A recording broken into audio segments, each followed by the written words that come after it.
Okay, we have here another integral today. This one's from MIT 2020, number 18.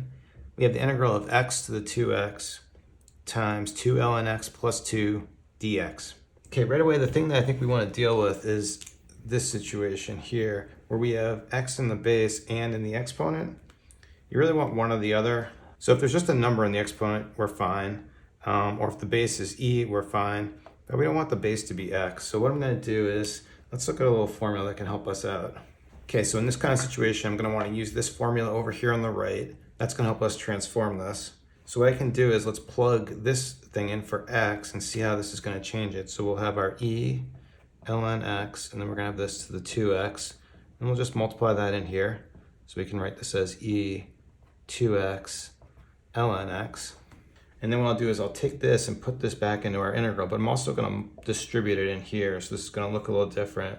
So I'm going to have, let's bring this 2 ln x over here. So we're going to have 2 ln x times this thing, plus, and then we're going to have 2, and we're going to have e 2x ln x dx.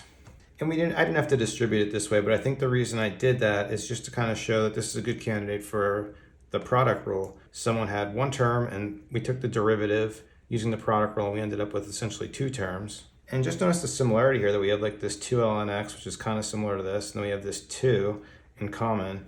So noticing that we have this e2x ln x in both of these, let's just say what happens when we take the derivative of just this piece. So the derivative of e2x ln x. So we're going to have first, we're going to have e2x ln x. We're just going to rewrite this, but then we're going to use, then with the chain rule, we need the derivative of this top thing here, this exponent.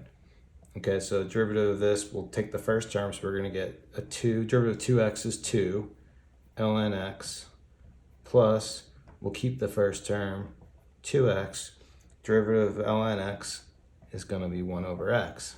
Then just cleaning this up a little bit, okay, we'll have our e 2x ln x, but then here an x is going to cancel and we're going to have just plus 2.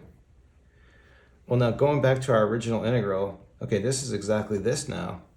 And then this actually, remember we got this through this process, so this piece over here is actually x2x. So it turns out when we take the derivative of this, we get our whole integral. The integral is just the antiderivative. So that means when we take the integral of this thing, we're just going to get back this. But this is the same as x2x, so we can write our final solution as just x2x plus c. That's it. We'll stop it there. Thanks for watching. Please like and subscribe. Have a great day.